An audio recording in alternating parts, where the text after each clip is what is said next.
Bienvenue chez Basilic, le podcast pour changer de regard et imaginer ensemble un futur désirable.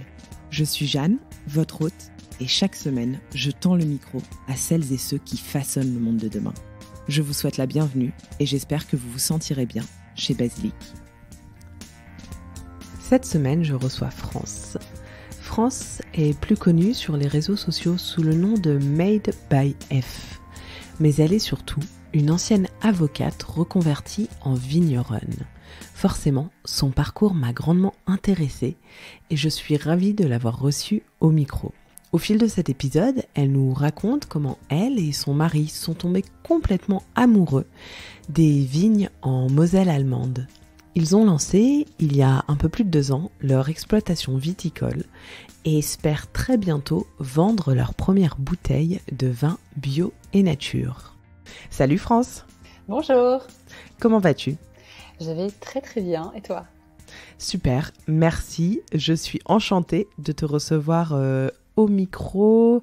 Là encore, c'est une interview dont on parle depuis un petit moment. J'ai l'impression qu'en ce moment, j'ai que des invités avec qui j'envisage des interviews depuis très longtemps et que ça se concrétise enfin. Donc, c'est très satisfaisant. Je vais te laisser te présenter et puis ensuite, on reviendra sur tes multiples activités. Parfait. Alors, je m'appelle France, j'ai 36 ans et je suis belge, mais j'ai déménagé il y a quelques temps en Allemagne avec mon compagnon parce qu'on a décidé de se lancer dans un projet viticole en Moselle allemande. Et à côté de ça, j'ai également des activités de créatrice de contenu sur les réseaux sociaux. Et donc, je mène les 2 activités en parallèle avec mon compagnon. Et on a également une petite fille, Joséphine, qui a 14 mois, presque.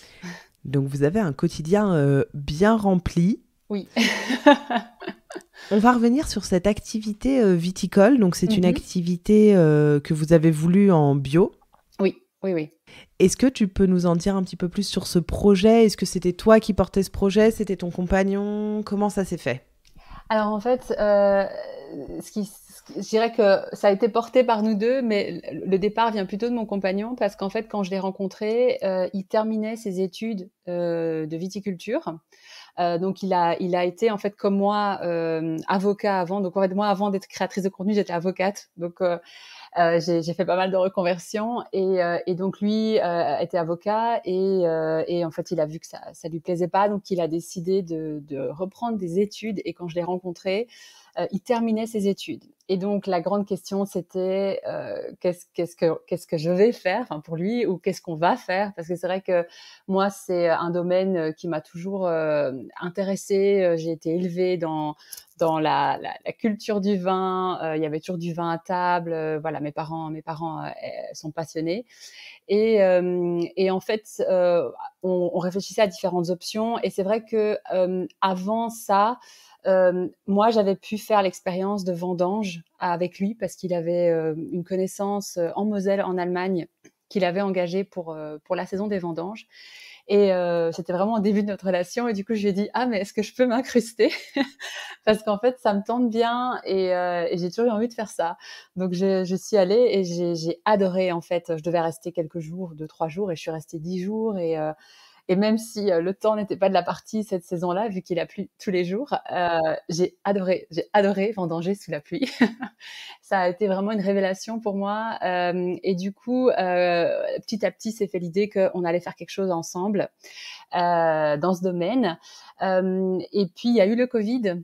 Et donc, comme on était tous les deux un petit peu, enfin moi mes activités sur les réseaux sociaux étaient un petit peu plus aussi pas à l'arrêt, mais voilà, le premier confinement, il y a eu beaucoup d'annulations de contrats, etc. Les gens savaient pas très bien ce qui allait se passer. Et il y avait une parcelle de vignes abandonnées. Justement à côté des vignes donc chez la personne chez qui on a vendangé. Et il n'arrêtait pas de nous dire, vous savez, elles sont abandonnées, ces vignes, elles vous attendent. Enfin, il n'arrêtait pas de nous envoyer des messages, en fait, dans ce sens. Et on était, oui, en fait, c'est vrai, si les vignes ne sont pas entretenues, à bout d'un moment, elles sont enlevées parce que ça crée trop de risques de maladies pour les vignerons qui ont des parcelles aux alentours. En Moselle, c'est pas des grands domaines avec enfin, des hectares en fait de parcelles. C'est vraiment chacun a des parcelles un peu par-ci par-là, ce qui fait que forcément, s'il y a une parcelle qui est pas entretenue, c'est dangereux pour les parcelles environnantes des autres vignerons.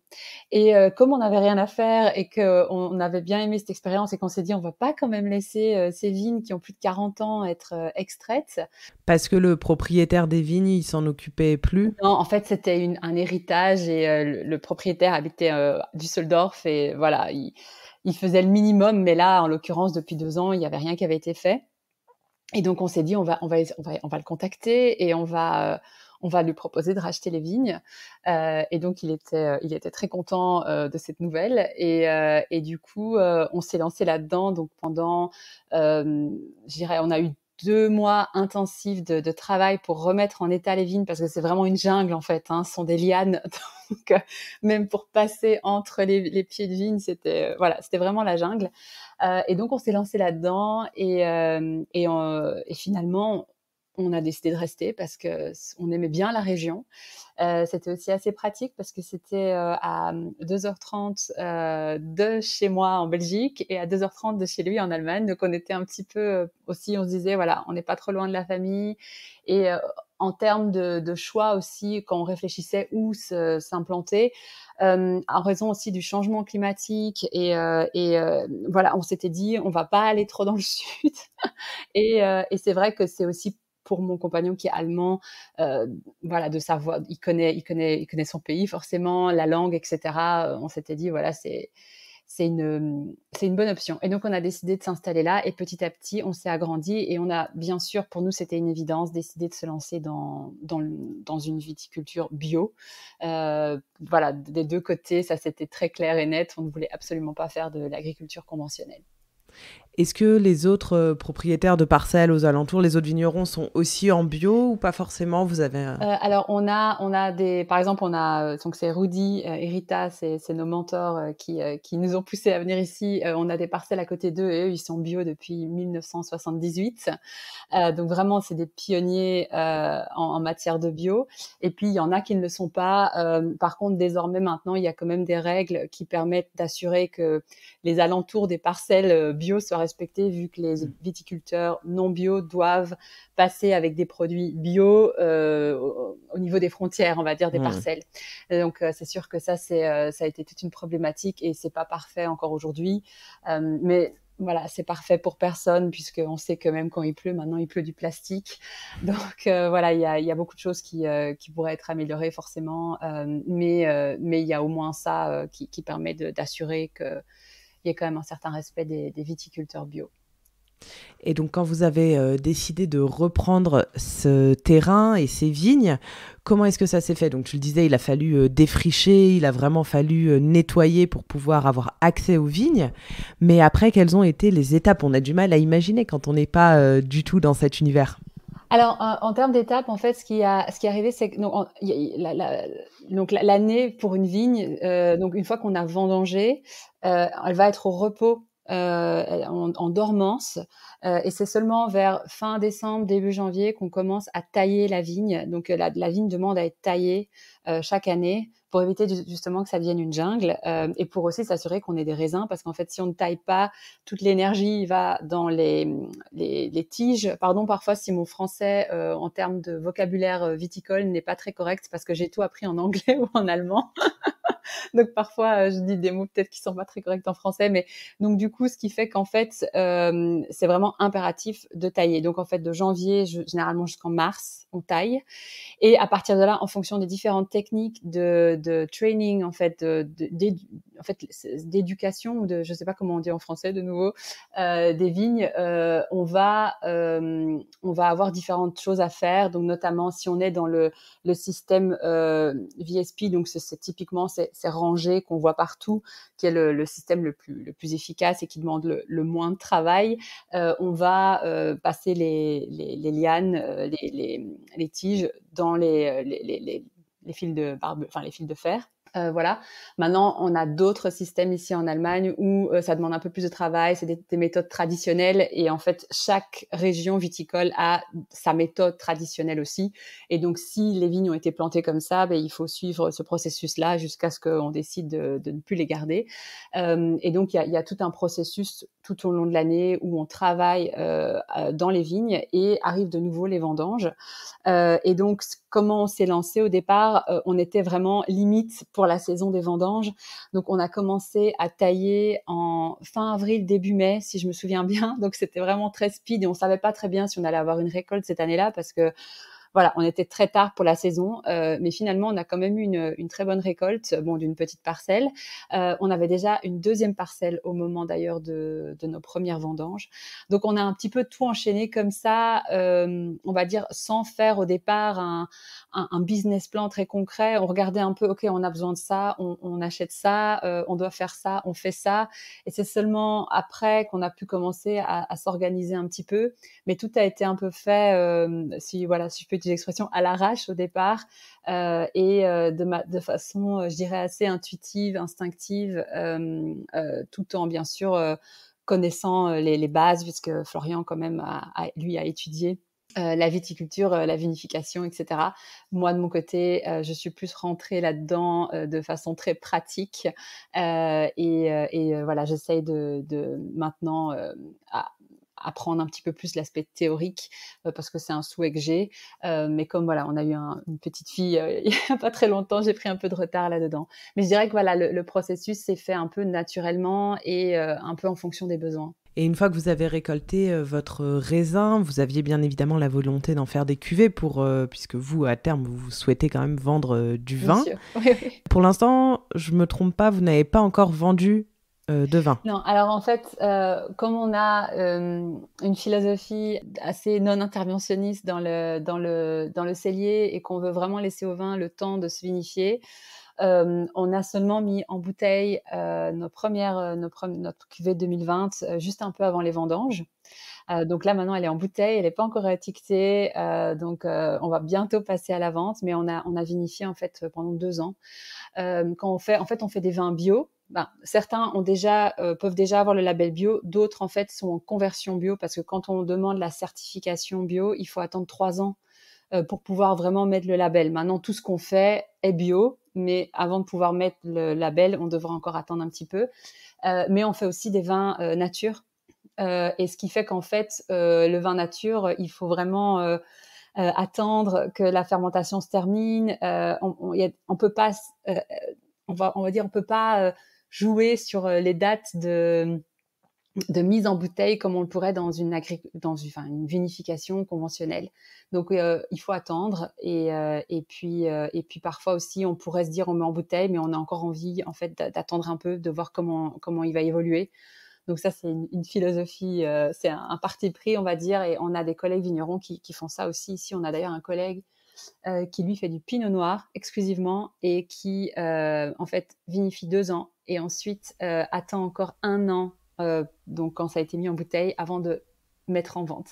D'accord. Forcément, c'est tout un processus assez long et c'est vrai que là maintenant on est quand même assez impatient de pouvoir enfin voilà montrer le résultat de ces 2 années de travail.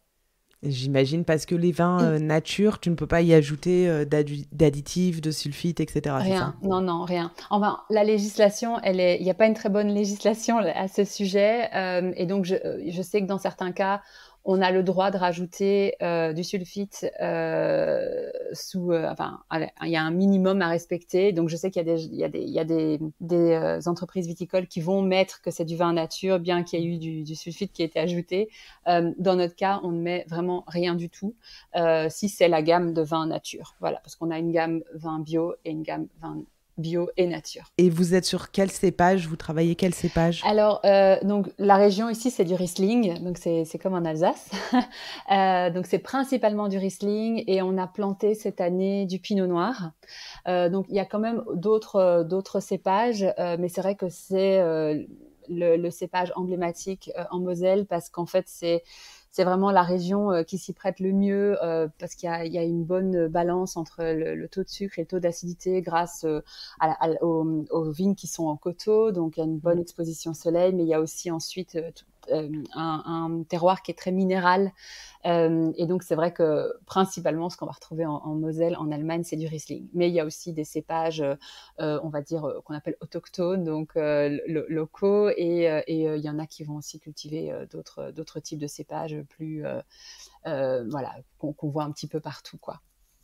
Ce sont de grandes exploitations. Vos voisins, ils vendent leur vin à l'échelle internationale? Oui, alors il y a différents types d'exploitation. Il y en a qui sont très grands. Enfin, on a un voisin qui a quand même plusieurs hectares et qui est reconnu, on va dire, comme un des meilleurs vignobles de la région. Maintenant, c'est conventionnel. Donc, il y a beaucoup de vignobles traditionnels, conventionnels, bien établis. Ensuite, il y a des domaines qui sont quand même relativement grands, donc 10 hectares. Il faut savoir que le rendement en Moselle est plus important, par exemple, que dans le sud de la France. Donc, par exemple, pour un domaine qui a 3 hectares en Allemagne, ça va être équivalent à 5 hectares, plus ou moins, dans le sud de la Ah oui, France. Le d'accord. rendement n'est pas le même. Donc, oui. Donc, c'est ça aussi, ça, je préfère le préciser. Mais voilà, donc il y en a qui ont une dizaine d'hectares et qui vendent vraiment plus en Allemagne. Parce qu'il y a aussi un historique par rapport au vin allemand qui fait que.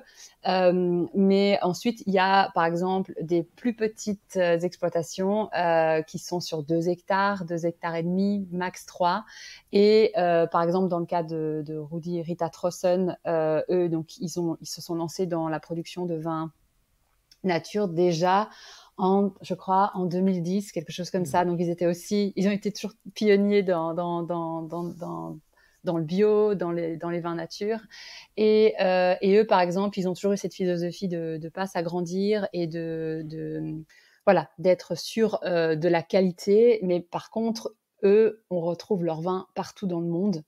Donc, ils ont leurs vins à New York, au Danemark, au Japon, parce que c'est un vin nature qui est reconnu pour sa qualité, quoi. Voilà, parce qu'il y a beaucoup de vins nature aussi qui sont un peu plus, comme on dit, funky, ou qui sont faits par des personnes qui se sont lancées là-dedans, mais qui s'y connaissent pas du tout en viticulture, parce qu'en fait, c'est l'idée qu'on laisse le vin un peu se vinifier tout seul. Et donc, forcément, il y a différentes qualités, différents types de vins nature. Et donc, lui, il a un vin qui est un petit peu qu'on peut retrouver un petit peu partout dans le monde, mais c'est une petite production. Et vous, c'est une ambition que vous avez? Vous avez de Nous, quoi vous rêvez? non, en fait, a priori, on ne veut pas, on veut rester, déjà, on tape sur la qualité. Bon, c'est vrai que déjà, quand on vinifie pendant 2 ans, voilà, on fait tout à la main, et on essaye vraiment d'avoir une qualité, voilà, irréprochable, et c'est ça qui nous rend fiers aussi, et donc on veut pas du tout partir sur une grande production. Et si ça devait évoluer de façon plus conséquente, dans tous les cas, ce serait pas au détriment des principes qu'on a établis. Donc, a priori, non.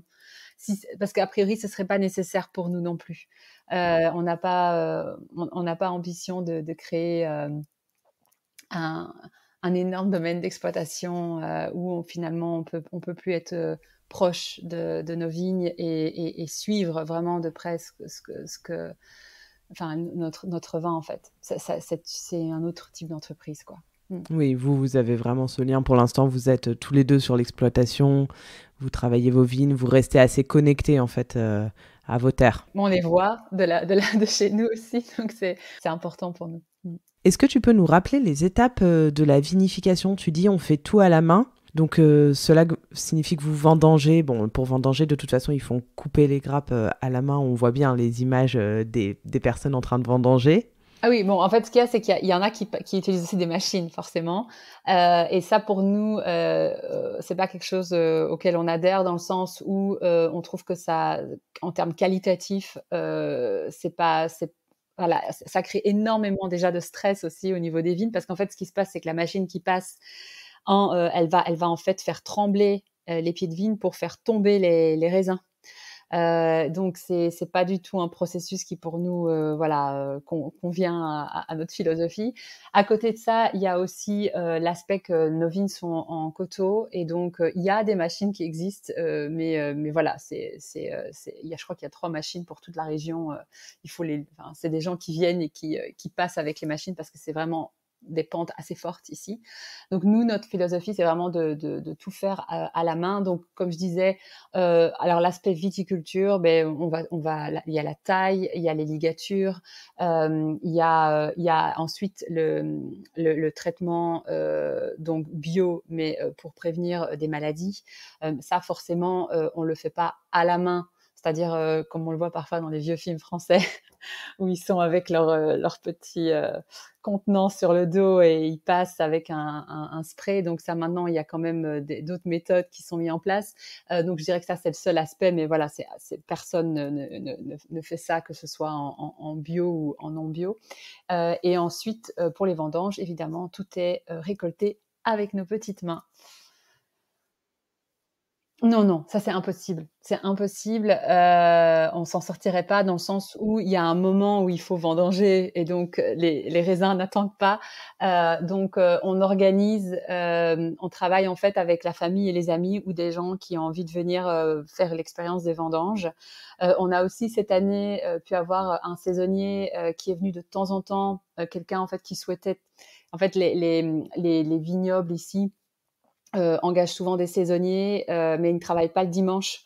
Ils vendangent tous les jours, sauf le dimanche. Et donc nous, parfois le dimanche, du coup, on avait un saisonnier qui était partant pour nous aider. Mais sinon, voilà, c'est juste nous, notre famille, nos amis, et on organise ça principalement sur des gros week-ends parce que les gens travaillent la semaine, ce qui fait que parfois c'est un petit peu tendu pour nous parce que en fonction du temps aussi, s'il pleut de trop, on peut pas vendanger. À moins de ne pas avoir le choix, ce qui fait que parfois, si on a eu par exemple un dimanche où on n'a pas pu travailler alors qu'on avait des gens qui étaient là, parce qu'il pleuvait beaucoup trop, et puis ensuite des jours de la semaine où il faisait magnifique. Donc on essaye aussi de coopérer maintenant avec d'autres vignerons qui sont à notre échelle tout petits et qui ont aussi besoin d'aide, et on s'entraide comme ça. Mais on est en pleine réflexion aussi pour l'année prochaine de voir si on prendrait pas quand même un saisonnier pour ne pas dépendre totalement de la météo des week-ends. Voilà, c'est ça qui rend un petit peu plus difficile. Mais non. Par exemple, j'ai eu un week-end de 20 personnes dans mon salon pour manger. Enfin, c'est c'est très intense. C'est beaucoup de monde, c'est beaucoup de gestion aussi, les vendanges de ce point de vue-là. Je dis toujours que vendanger, c'est hyper méditatif, sauf quand on doit organiser les vendanges. Ça, c'est beaucoup plus sportif. Donc voilà, donc beaucoup de gens qui nous aident forcément. Oui, ça demande quand même de préparer les repas, d'y réfléchir, d'anticiper. Tu as un vrai travail en amont. Mais on a la famille aussi qui nous a aidés avec ça, genre par exemple ma maman qui a préparé des plats, ou les week-ends parfois on avait aussi du coup de l'aide pour garder notre fille. De l'aide pour garder notre fille, parce que sinon c'est vrai que moi je ne pouvais pas, j'ai pas vendangé autant que j'aurais voulu, mais bon, ça c'est une situation personnelle qui fait que, mais ça demande énormément, oui, d'organisation. C'est toujours une période très très intense, mais c'est aussi très chouette parce qu'en fait c'est un an de travail, en fait. C'est le fruit littéralement d'un an de travail. Donc c'est vrai que ça fait toujours plaisir aussi de voir tous les raisins et de voir que voilà, on voit vraiment notre travail sous nos yeux, en fait. Et ça, c'est très gratifiant. Et donc maintenant que les vendanges sont terminées, quelles sont les prochaines étapes pour vous ? Alors, les prochaines étapes, bon, maintenant, ça se passe beaucoup dans le cellier. On surveille la fermentation, vu qu'au début, elle est vraiment très, très forte. Donc, c'est ça on va faire. On va vérifier. On va tout ranger aussi. Le grand nettoyage, on s'imagine pas, mais un cellier, ça doit être tout le temps nettoyer pour éviter justement que le vin soit contaminé par diverses microbes, bactéries en tout genre. Maintenant, donc les vignes vont être en période de dormance, donc on va rien faire dans les vignes jusqu'au début janvier. Par contre, du coup, on va avoir le temps maintenant de passer à l'étiquetage des bouteilles qu'on a mis du vin qu'on a mis en bouteille et de la vente. Voilà, donc ça va être les prochaines étapes. Et c'est seulement ensuite, à partir du mois de janvier, qu'on va retourner dans les vignes et tailler. Voilà, pendant 3 mois. Est-ce que tu peux aussi nous expliquer la différence ou les principales différences, puisque j'imagine qu'il y en a plusieurs, entre une exploitation viticole conventionnelle et une exploitation viticole biologique, pour qu'on puisse mesurer aussi les conséquences que ça peut avoir sur votre production, les choix que vous devez faire? Alors, une agriculture biologique, par principe, donc utilise déjà très peu de produits dans le traitement en fait, voilà, de son exploitation. Il y a différentes choses en ce qui concerne les vignes. Il y a d'abord la question du désherbant. Alors, c'est de plus en plus, même des agriculteurs conventionnels décident de ne plus utiliser de désherbants, donc typiquement le fameux glyphosate, parce que c'est tellement, mais ça a des conséquences catastrophiques au niveau environnemental, c'est super toxique. Donc ça, c'est typiquement quelque chose qu'on va retrouver dans de l'agriculture conventionnelle, mais je mets des guillemets dans le sens où il y en a qui ne l'utilisent plus quand même. En fait, ce qui se passe, c'est que il faut tout le temps désherber et ça prend énormément de temps. Maintenant, c'est vrai que nous, on le fait, mais de façon minimale, juste pour que voilà, ce soit pas la brousse quand on passe entre les pieds de vigne. Mais il y a certains viticulteurs qui sont vraiment très, il faut que tout soit nickel, chrome, etc. Et donc, on passe avec le glyphosate et ça pollue les eaux, c'est extrêmement toxique. Et on peut le voir d'ailleurs, parce que parfois on me demande, mais comment on peut savoir si il y a du glyphosate qui est utilisé ou pas? Alors, quand on se promène dans les vignes, en fait, bon, bien sûr, c'est en fonction de la saison parce qu'on va pas mettre du désherbant toute l'année, mais typiquement au printemps, on voit des traînées au niveau des pieds de vigne de la terre est rousse, en fait, c'est un peu rougeâtre comme ça, et il y a rien qui pousse. Et donc ça, c'est typiquement des domaines qui vont utiliser du glyphosate, et ça, c'est vraiment pour moi je crois d'ailleurs que Macron en a parlé il y a pas très longtemps, ou c'était il y a déjà quelques mois, mais justement de cette idée d'arrêter d'utiliser ce produit. En Allemagne, c'est autorisé jusque fin de l'année prochaine, non? C'est ça, fin 2023? Je connais pas ici la législation. Parce que comme nous on l'utilise pas, on sait pas forcément. Mais je sais que par exemple, il y a des différences entre les consommateurs et aussi les agriculteurs. Par exemple, en Belgique, ça fait des années que les consommateurs ne peuvent plus l'utiliser. Et maintenant, également, on voit que ce n'est plus utilisé. Alors, à l'échelle agricole, partout, je ne sais pas, mais par exemple, je vois bien que dans les villages, etc., il y a de nouveau des coquelicots un peu partout. On laisse en fait, on laisse pousser, on n'utilise plus. Mais je sais je suis pas au courant à 100% de tout ce qui se passe aussi à l'échelle européenne. Donc si tu le dis, je te fais confiance. Il me semble que l'Allemagne avait dit qu'il l'interdirait fin 2023, mais je vérifierai l'info.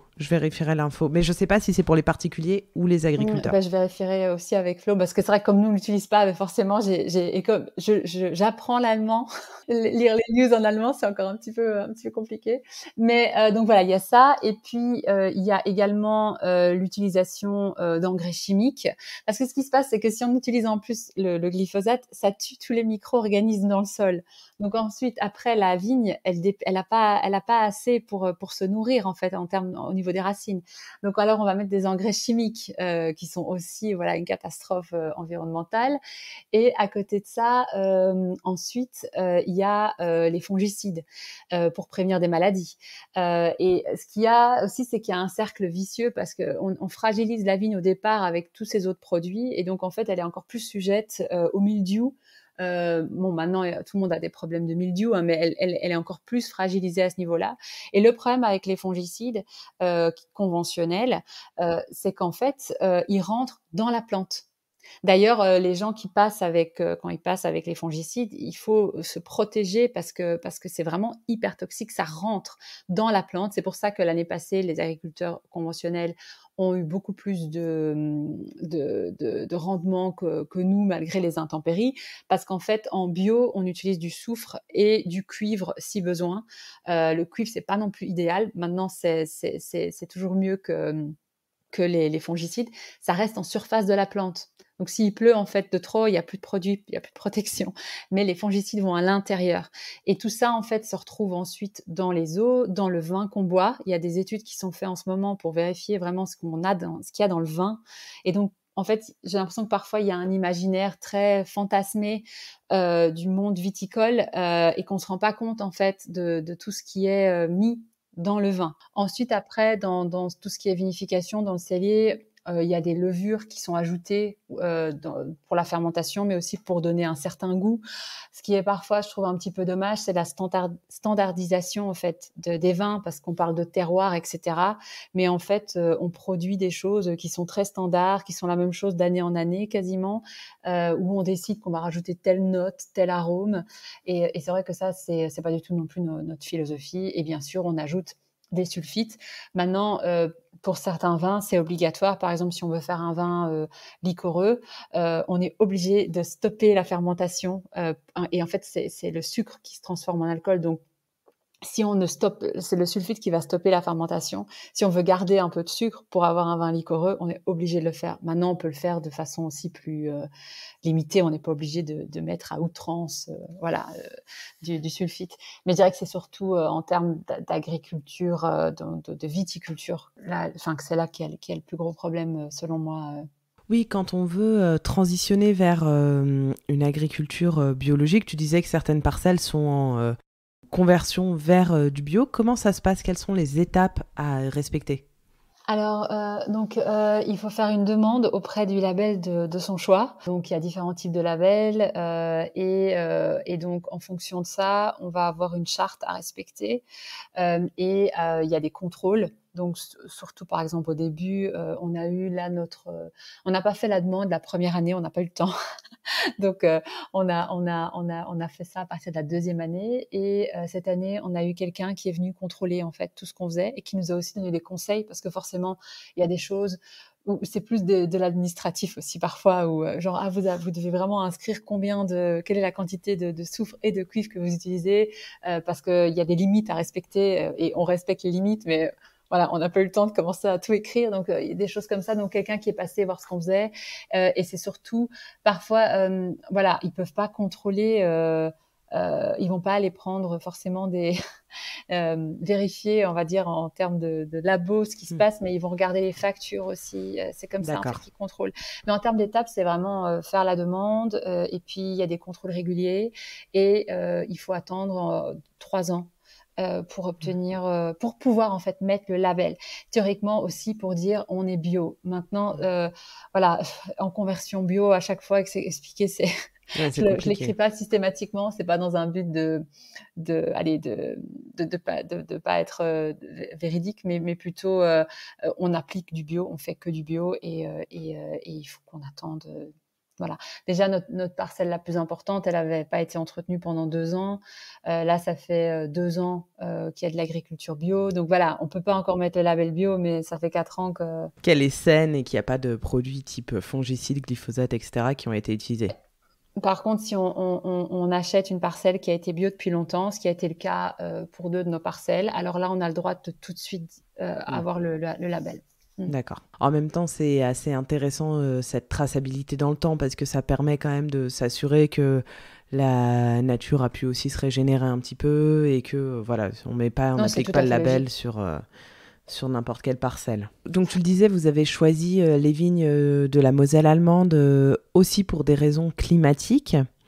Toi, tu es donc créatrice de contenu sur les réseaux sociaux assez engagée et assez sensible à ces questions d'écologie et de dérèglement climatique. Est-ce que vous avez observé ces dernières années, depuis que vous avez repris en fait l'exploitation, des conséquences du réchauffement climatique? Est-ce que ça a changé votre façon de travailler d'ores et déjà ou pas encore? Alors, observer, oui, et c'est vrai que, moi, c'est, une grande inquiétude que j'ai. Je me demande si notre projet à long terme est viable en raison du changement climatique. Voilà, c'est vraiment la grande question. J'ai pas d'inquiétude, sans arrogance aucune par rapport à la vente de notre vin parce qu'on a déjà eu des distributeurs qui sont venus goûter, et cetera, et voilà, on est assez confiant là-dessus. Par contre, le changement climatique, ça, c'est vraiment, la grande question, puisque voilà, il y a toujours cette idée que quand il y a changement climatique, voilà, on parle de réchauffement, donc finalement c'est tout bénef pour des régions comme l'Allemagne ou même en Belgique maintenant où il y a de plus en plus de viticulteurs. Le souci en fait, parce que moi je me renseigne beaucoup sur le sujet, c'est que ce que j'entends et ce que j'ai pu observer, c'est qu'en fait le changement climatique ne va pas forcément engendrer juste des températures plus chaudes dans notre région. Ça peut aussi engendrer des intempéries, des inondations. C'est vrai que là, c'était notre troisième vendange et sur 2 années, en fait, on a fait face à deux extrêmes. Donc l'année passée, on a en fait eu quasiment aucune récolte. On a récolté que 10% de ce qu'on aurait pu récolter parce qu'en fait, il a plu non-stop pendant tout l'été, mais tellement fort qu'il y a même eu des inondations. Enfin, voilà, tout le monde se souvient des inondations qu'il y a eu en Allemagne et en Belgique, enfin, il y a eu des morts, hein, donc Des c'était glissements de terrain, ouais, des etc. glissements de terrain. Ici, Mm. nous, bien sûr, la rivière sort souvent de son lit, mais heureusement, voilà, elle s'est arrêtée juste avant de rentrer dans notre cellier. Donc, c'est vrai que donc pour ça, l'année passée, c'était une année très difficile. Et en fait, j'entendais partout, voilà, ah, on n'a jamais eu ça, on se souvient jamais d'avoir eu ça, en tout cas dans les dernières décennies. Et cette année, on a eu une sécheresse intense pendant tout l'été. Donc on est vraiment à des extrêmes. Donc et où de nouveau il disait on n'a jamais eu ça. Et la chance qu'on a eue, c'est que finalement au mois de septembre, il a plu la quantité qu'il aurait dû pleuvoir pendant l'été. Donc au moins bon, c'est pas idéal pour les raisins parce que du coup, ils ont trop d'eau d'un coup. Donc, certains, ils sont trop engorgés. Donc, la peau ne tient pas. Mais bon, finalement, ça a été et on est super content. Mais c'est aussi un gros problème parce qu'en cas de sécheresse, dans notre région, il n'y a pas d'irrigation des vignes parce qu'il n'y en a jamais eu besoin. On n'a jamais eu besoin d'irriguer, de passer avec de l'eau dans les vignes parce que le climat fait que c'est pas nécessaire. Mais ici maintenant, cette année, il y avait des vignerons qui s'amusaient à aller essayer de mettre un peu d'eau par-ci par-là dans leurs vignes, mais c'est impossible sans système d'irrigation. Bon, je ne sais pas dans quelle mesure cette info est vraie ou non, mais j'entendais quand même aussi beaucoup de vignerons expliquer qu'en fait, que si on devait irriguer toutes les vignes ici, il n'y aurait pas assez d'eau. Donc voilà, donc ça c'est pour moi le grand questionnement et juste en très peu d'années ici, je vois des extrêmes d'une année à l'autre, ce qui est exactement ce que j'entends quand j'écoute beaucoup de podcasts aussi sur l'environnement, des experts sur le sujet et ça coïncide en fait avec ce qu'ils disent. Donc nous de notre côté, en termes de qu'est-ce qu'on met en place à ce stade-ci, pas grand-chose. On se pose la question, est-ce qu'on va devoir installer des systèmes d'irrigation dans le futur? Mais c'est un coût énorme. Et puis d'un point de vue aussi écologique, enfin, c'est pas, voilà, on n'avait pas besoin de tout ça avant, quoi. Donc c'est vrai que les vignes, elles se développent, enfin, elles n'ont pas besoin qu'on intervienne pour ajouter de l'eau en principe ici. Donc c'est toutes des choses où on verra un petit peu comment ça évolue. Je sais qu'il y a aussi j'ai un collègue qui a planté maintenant il y a des cépages, je ne sais pas comment ils s'appellent en français, en allemand c'est les piwies. Donc ce sont des cépages qu'on a développés, modifiés génétiquement pour être plus résistants au mildiou. D'accord. Mais même en cas d'intempéries très fortes, enfin je veux dire les agriculteurs conventionnels l'année passée, malgré tous les fongicides qu'ils ont mis dans leurs vignes, ils n'ont récolté que 30 à 50. Donc ça reste voilà, à voir comment ça évolue. Mais c'est un peu compliqué, oui. J'ai vu qu'en France, par exemple, dans certaines régions, ils regardent pour changer les cépages aussi. Voilà. Mais moi, ma grande question, c'est comment faire face à des extrêmes, parce que même en changeant des cépages, s'il pleut non-stop pendant tout l'été, le raisin il pourrit en fait, hein. Donc C'est ça, il y a aucun cépage qui est fait pour être, exposé à de telles, conditions climatiques. non. Voilà, là par contre, les conditions plus, on va dire, oui la sécheresse, oui, mais avec des systèmes d'irrigation quoi. Ce qu'on n'a pas ici. Donc voilà. J'avais lu un article, je sais plus si c'était le canton de Vaud en Suisse qui, pour faire face, voilà, au dérèglement climatique, lorsqu'ils doivent remplacer les arbres, plantent, des cèdres du Liban qui sont donc plus adaptés aux conditions climatiques qu'on a actuellement, à savoir grosse chaleur, sécheresse, etc. Alors qu'avant, ils avaient tendance à planter d'autres espèces d'arbres. Et c'est intéressant de voir comment, à l'échelle d'un canton ou d'une région, on réfléchit déjà aussi à transitionner pour essayer de s'adapter, en fait.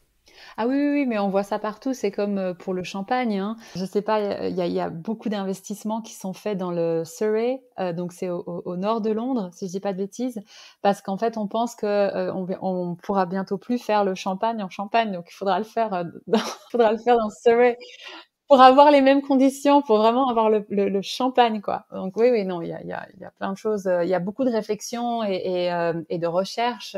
Maintenant, c'est vrai que ce qui est compliqué, c'est qu'on ne sait pas dans quelle direction ça va, en fait. Donc, si on disait, OK, c'est réchauffement climatique, il va faire plus chaud, c'est la sécheresse, alors on peut tabler là-dessus. Mais moi, ce que j'observe, bon, c'est vrai que c'est pas beaucoup, c'est 2 ans, mais quand je vois qu'on peut passer d'un extrême à l'autre comme ça et que j'entends que ça va être de plus en plus comme ça, voilà, c'est pour moi la grande question et je dirais le plus gros challenge auquel on fait face ici, surtout en tant qu'agriculteur bio, vu que voilà, comme je disais l'année passée, en raison des intempéries, on a quasi rien eu, quoi. Est-ce que c'est quelque chose qui t'angoisse, le dérèglement climatique? Est-ce que tu t'informes pour savoir comment mieux appréhender? Ça génère en toi de l'éco-anxiété? Oui, en fait, surtout beaucoup plus depuis que je suis devenue maman, en fait, parce que je me dis: «Bon, mais si ça part en vrille, voilà, je gère», mais c'est pour ma fille, en fait, où je me dis: «J'ai pas envie qu'elle soit, qu'elle ait à vivre ça, en fait». Donc je dirais que j'ai beaucoup plus d'éco-anxiété par rapport à ça, mais aussi par rapport à notre domaine viticole où parfois, je me dis: «Mais qu'est-ce qu'on fait? Est-ce que ça sert à quelque chose tout ce qu'on fait? Est-ce qu'on aura quand même quelque chose à récolter? Donc c'est vrai que ça génère pas mal d'angoisse. Maintenant, je dirais que c'est pas non plus quotidien et je ne suis pas dans un état de stress où ce serait où ça prendrait tout. Mais c'est vrai que c'est présent et je dirais que c'était plus fort il y a encore quelques mois. Même par rapport à ma façon, moi, de consommer. Et je pense que quand on se découvre, enfin qu'on décide de faire des démarches pour l'environnement, on va aussi un peu dans des extrêmes soi-même. Et donc c'est vrai que j'ai tendance maintenant à être un petit peu plus bienveillante avec moi-même parce que je suis passée par une phase où finalement c'était très catégorique et tout ce que je faisais presque causait de la culpabilité. Et c'est vrai que ça j'en suis sortie, on va dire. C'est important d'en sortir, effectivement. Comment est-ce que tu en es venu à t'intéresser à ces questions, bon, qui sont des questions d'actualité, bien sûr, mais à te concentrer sur ces questions d'écologie, parce que ton compte Instagram, en tout cas, je mettrai les liens dans la barre de description, bien sûr, mais il est quand même axé sur une façon de consommer plus responsable et tu as une certaine envie de sensibiliser aussi les gens qui sont abonnés à ton compte. Alors au départ, ça l'était pas du tout, et c'est comme ça que ça a commencé. Donc j'ai commencé, je pense comme un peu tout le monde à l'époque, en tant que blogueuse mode, voilà, c'était des vêtements, des vêtements, des vêtements et en fait, au départ, c'était très grisant et enfin, voilà, je recevais des colis, enfin, c'était génial, quoi. J'étais vraiment dans cette consommation, à outrance. Et c'est vrai qu'au bout d'un moment, dès que je voyais un colis arriver, j'angoissais en fait. J'en pouvais plus en fait de recevoir des colis, j'en pouvais plus de recevoir des vêtements que je n'ai peut même pas porter. Je devais faire des vide dressing pour pouvoir avoir de la place. Enfin, ça paraît un petit peu ingrat, mais à un moment, en fait, ça m'angoissait d'avoir tellement, en fait. Et donc là, j'ai commencé à me poser des questions en me disant c'est juste pas normal cette façon de consommer, même si c'est mon métier et que du coup, ben, forcément, on me contacte pour mettre en avant des produits, etc. Ça m'a vraiment, ça me générait un mal-être. Et donc, petit à petit, j'ai commencé à me renseigner je suivais aussi, enfin, je suis toujours à l'époque Victoria de Mango and Salt. Je pense que tu l'as interviewée, non? Oui, tout à fait. Je l'ai interviewée il y a 2 ans maintenant, je pense. Ouais, elle est passée par la même chose en fait. Et en fait, Victoria, bon, on se connaît pas du tout, mais c'est elle que je suivais au début avant de commencer moi-même à bloguer, etc. Et c'est vrai que j'ai suivi son évolution. Et quand j'ai commencé à me poser des questions là-dessus, finalement, un sujet en amène un autre. Et c'est comme ça, petit à petit, que je me suis rendu compte que c'était pas juste ma consommation de mode, mais c'était les produits que j'utilisais au quotidien, enfin toute ma consommation, tout ce que je faisais au quotidien.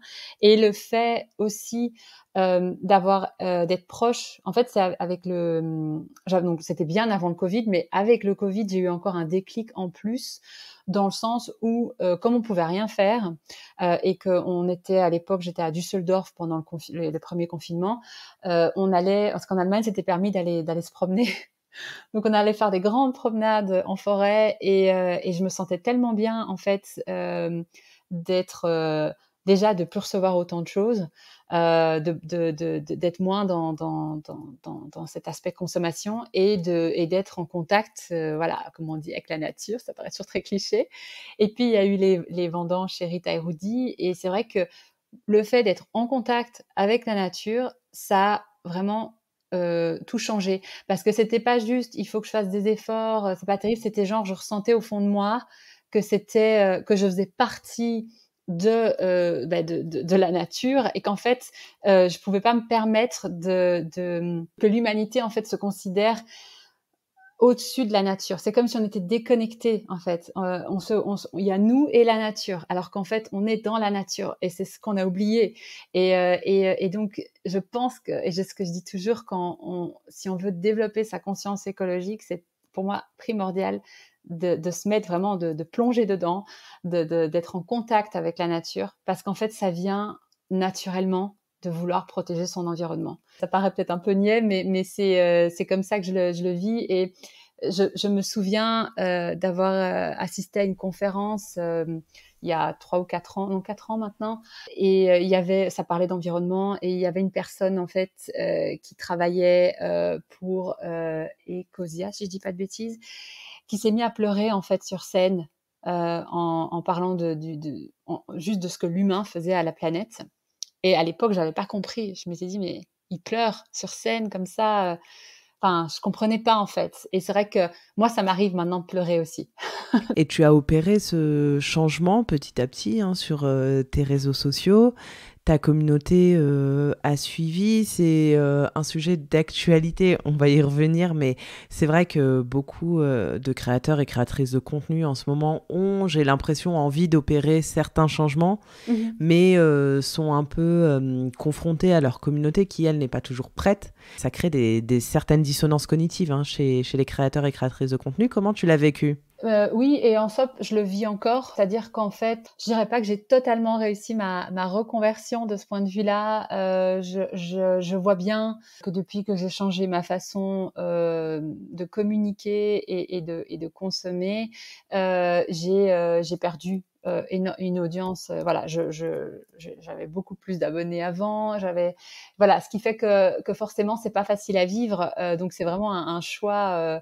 C'est aussi un choix financier, vu que forcément, on dit non à beaucoup de choses et que au départ, ça demande vraiment de se dire, voilà, ok, non, là, ça, je peux plus le faire. Il y a même encore parfois certaines choses que je fais où je me dis, ok, je le fais parce que ça fait du sens pour moi ici. Maintenant, est-ce que c'est j'ai un peu parfois dans cette réflexion un peu puriste, c'est peut-être pas assez bien, mais j'ai aussi une démarche où je veux moi-même de moins en moins dépendre de mes réseaux sociaux pour mes revenus. Donc, c'est vrai que là, je suis dans une démarche aussi pour trouver une activité qui me permette de toujours être présente, mais peut-être voilà de plus à avoir mes revenus qui dépendent de ça. Merci beaucoup France pour cet échange, c'était très intéressant. Je mettrai dans la barre de description ton compte Instagram. Je ne sais pas si vous avez un site aussi pour votre activité. On a un compte Insta en fait, mais ça j'avais vu. C'est prévu. On a un petit peu de retard, surtout dû à la naissance de notre fille. On a pu faire beaucoup moins de choses que ce qu'on pensait faire, mais le site arrive incessamment sous peu, comme je dis toujours. Voilà. Génial. Super. J'indiquerai tout ça en barre de description du podcast. Et pour terminer, est-ce que tu as une lecture, un documentaire, un podcast à nous partager, quelque chose que tu as lu, visionné, écouté récemment et qui t'a inspiré? Hier, j'ai vu le film L'événement, qui est basé sur le livre d'Annie Ernaux que j'ai lu également. Et bon, elle a justement eu le prix Nobel récemment. Et voilà, je conseille vraiment à tout le monde de regarder ce film pour comprendre pourquoi la défense des droits des femmes est toujours d'actualité et pourquoi il faut vraiment. Je crois que ça permet de prendre conscience de beaucoup de choses. C'est pas facile à visionner comme film. Je dirais que lire le livre, finalement, est peut-être plus facile, mais dans tous les cas, voilà. Je conseille de lire Annie Ernaux.